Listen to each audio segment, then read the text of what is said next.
আজি আমি ব্যৱসায় এটা আৰম্ভ কৰাৰ আগে ব্যৱসায়ৰ কোনটো প্ৰকাৰ বাছি ল'ম তাকে আলোচনা কৰিম। এতিয়া উত্তৰ পূব ভাৰতখন এখন বিশাল বজাৰলৈ পৰিৱৰ্তিত হৈছে। এতিয়া আমাৰ ঘৰুৱা তথা বাহিৰাগত লোকেও এই সুযোগ ল'বলৈ লাহে লাহে আগবাঢ়ি আহিছে। চৰকাৰে ব্যৱসায়ৰ নীতিসমূহ শিথিল কৰি দিয়াৰ ফলত আগতকৈ ব্যৱসায় বৃদ্ধি সম্ভৱ হৈছে। এতিয়া ব্যৱসায় এটা আৰম্ভণিৰ পূৰ্বে ব্যৱসায়টোৰ এটা নক্সা বনাই লোৱাটো খুবেই প্ৰয়োজনীয়। যেনে ব্যৱসায়টো আপুনি সেৱা ভিত্তিক বা ছাৰ্ভিচ বেছড কৰিব নে বস্তু বা পণ্য ভিত্তিক অৰ্থাৎ মানে প্ৰডাক্ট বেছড হ'ব, আৰু ব্যৱসায়টোৰ বাবে কিমান মূলধনৰ প্ৰয়োজন হ'ব, আৰু মূলধনসমূহ ক'ৰ পৰা যোগাৰ কৰিব পৰা যাব, যে মূলধন বা কেপিটেলৰ উৎসসমূহ ক'ৰ পৰা পোৱা যাব, ইত্যাদি ইত্যাদি। এতিয়া ব্যৱসায়টোৰ এই আঁচনিৰ ওপৰত ভিত্তি কৰিয়েই আমি ব্যৱসায়ৰ কোনটো প্ৰকাৰ বাছি লোৱা হ'ব তাকেই নিৰ্ধাৰণ কৰিম। এতিয়া ভাৰতত নানা প্ৰকাৰৰ ব্যৱসায়ৰ ধৰণ উপলব্ধ হয়, যেনে চল প্ৰপ্ৰাইটৰশ্বিপ বিজনেছ বা একক মালিকীস্বত্ব ব্যৱসায়, পাৰ্টনাৰশ্বিপ ফাৰ্ম বা একাধিক মালিকীস্বত্ব ব্যৱসায়, limited liability partnership business, private limited company, public limited company, one persons private limited company আৰু কোঅপাৰেটিভ ছ'চাইটি। এতিয়া আপোনাৰ চল প্ৰপ্ৰাইটৰশ্বিপ বা একক মালিকীস্বত্ব ব্যৱসায়ৰ ক্ষেত্ৰত এজন মালিকেই গোটেই ব্যৱসায়ৰ পৰিচালনাৰ দায়িত্ব লয়। ব্যৱসায়ত যিমান মূলধনৰ প্ৰয়োজন হ'ব তেওঁৱেই বহন কৰে। অৰ্থাৎ সেইদৰে ব্যৱসায়ৰ যিখিনি গোটেই লাভ লোকচানখিনি তেওঁৱেই বহন কৰে। ব্যৱসায় যদি লাভ হয় তেওঁ নিজেই লয়, আৰু লোকচান হ'লেও তেওঁ নিজেই বহন কৰে। পাৰ্টনাৰশ্বিপ ফাৰ্মৰ ক্ষেত্ৰত দুজন বা ততোধিক ব্যক্তিয়ে এটা ব্যৱসায়ৰ হেতু একোখন চৰ্ত বা এগ্ৰিমেণ্ট মানে পাৰ্টনাৰশ্বিপ এগ্ৰিমেণ্টত মিলিত হয়, আৰু তেওঁলোকে এগ্ৰিমেণ্টৰ মতে বা মূলধন বিনিয়োগ বা ইনভেষ্টমেণ্ট অনুপাতত লাভ লোকচান ভগাই লয়। মানে আপোনাৰ এনেকুৱা নহয় যে তেওঁলোকৰ মূলধন অনুপাতে যে লাভ লোকচান ভগাই ল'ব, এনেকুৱা নহয়। কোন পাৰ্টনাৰশ্বিপ বিজনেছত আপোনাৰ কি হয় যে এজন এক্টিভ পাৰ্টনাৰ থাকিব পাৰে, বাকী কেইজন শ্লিপিং পাৰ্টনাৰ থাকিব পাৰে। এক্টিভ পাৰ্টনাৰ মানে কি? যিজনে ব্যৱসায়ত নিজেই ভাল লাগি গৈছে। আৰু শ্লিপিং পাৰ্টনাৰ মানে কি? যিয়ে ব্যৱসায়ত অকল ইনভেষ্টহে কৰিছে, তেওঁ ব্যৱসায়ত নিজে তেওঁ ডাইৰেক্টলি ইনভলভ হোৱা নাই। গতিকে সেই অনুপাতে মানে এগ্ৰিমেণ্ট মতে যিটো লাভ লোকচানৰ ভাগ বিতৰণৰ অনুপাত, সেইমতেহে লাভ লোকচানটো বিতৰণ হ'ব। লোকচান হ'লেও তেনেদৰে বহন কৰিব, আৰু লাভ হ'লেও তেনেকৈ ভাগ বিতৰণ কৰা হ'ব।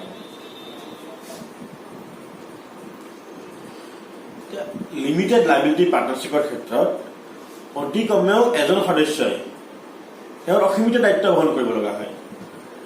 তেওঁ অসীমিত দায়িত্ব মানে কি?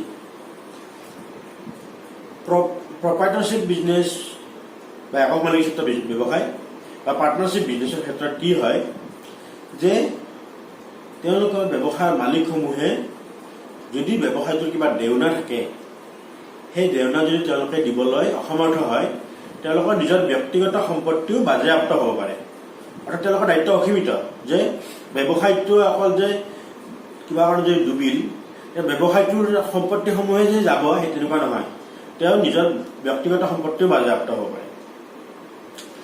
লিমিটেড লাইবিলিটি পাৰ্টনাৰশ্বিপৰ ক্ষেত্ৰত অলপ সুবিধা আছে। ইয়াতকৈ কি সুবিধা আছে যে ইয়াতে অতি কমেও এজন সদস্যৰ দায়িত্ব অসীমিত হ'ব।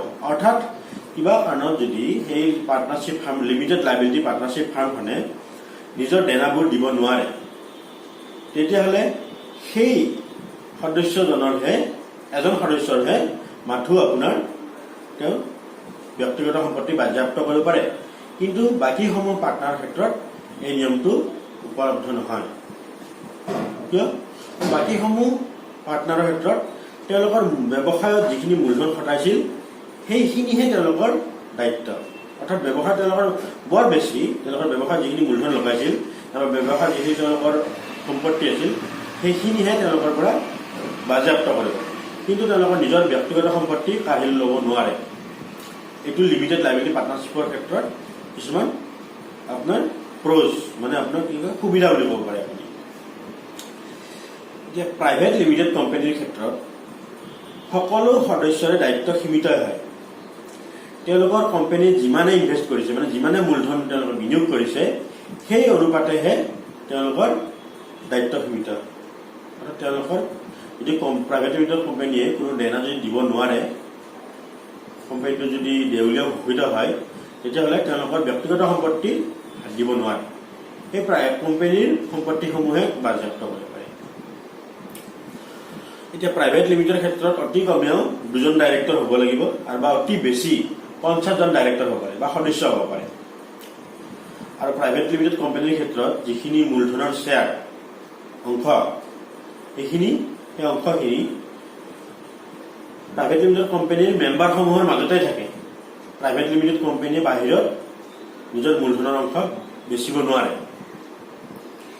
প্ৰাইভেট লিমিটেড কোম্পানীৰ সংগৃহীত মূলধন অতি কমেও 1 লাখ টকা থাকিব লাগিব। যে প্ৰাইভেট লিমিটেড কোম্পানী এটা আৰম্ভ কৰাৰ আগেয়ে এইটো মিনিমাম ক্ৰাইটেৰিয়া যে সেই কোম্পানীটোৰ সেই বিজনেছটোৰ তেওঁলোকৰ 1 লাখ টকা মূলধন থাকিব লাগিব, কেপিটেল ৰিজাৰ্ভ থাকিব লাগিব।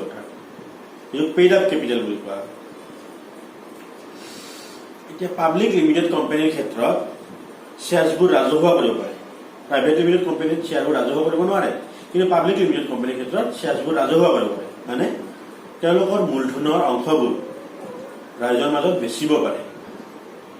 যে পাব্লিক লিমিটেড কোম্পানীত অতি কমেও 7জন সদস্য পাৰে ডাইৰেক্টৰ থাকিব লাগিব আৰু অতি বেছি কোনো সীমা নাই, যিমান হ'ব ইচ্ছা ইমান ডাইৰেক্টৰ হ'ব পাৰে।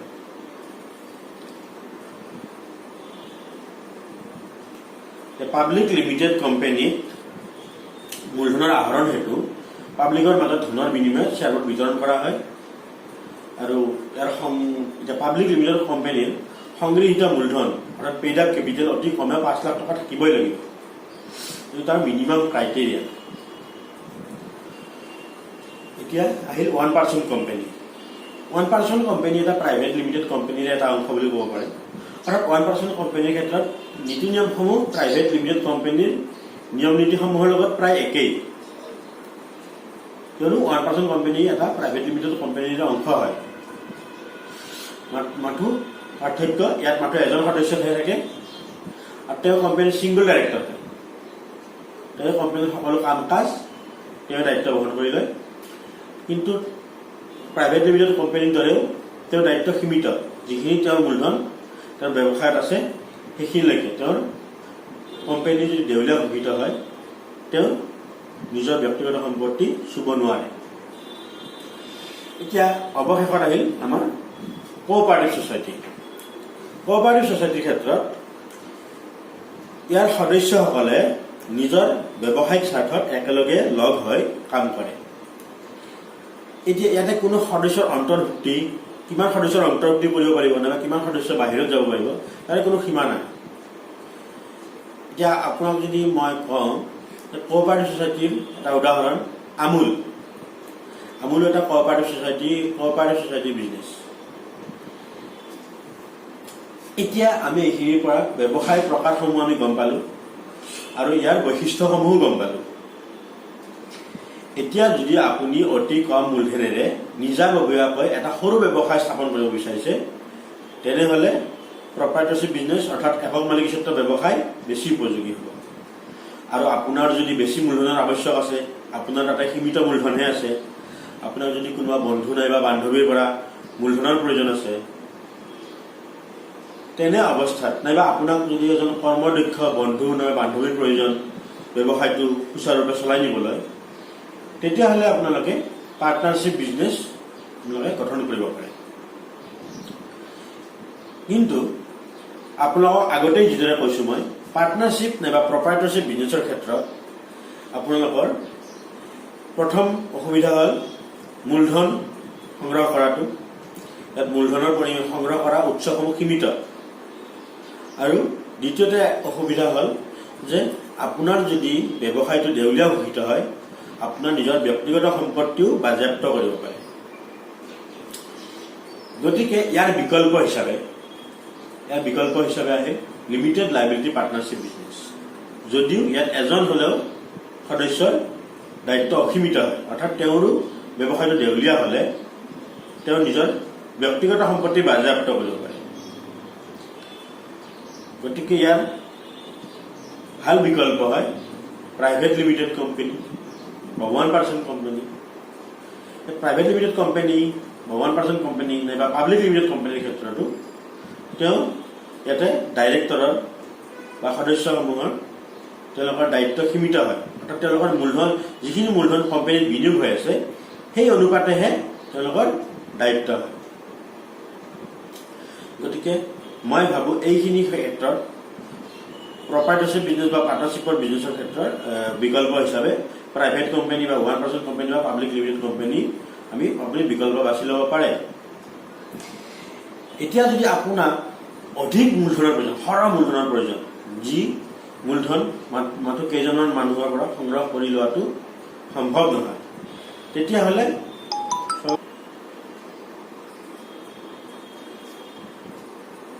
যদি আপুনি এতিয়া বহু সংখ্যক ব্যক্তিক আপুনি এটা ব্যৱসায়ৰ জৰিয়তে আৰ্থিক লাভ দিব বিচাৰে, তেন্তে কোঅপাৰেটিভ ছ'চাইটি অধিক যুগুত হ'ব। যেনে গাঁৱৰ কৃষকসমূহক আপুনি যদি একেলগে লগ হয় এক সমবায় ভিত্তিত ব্যৱসায় কৰিছে, তেতিয়াহ'লে কৃষকসকল অধিক লাভান্বিত হ'ব।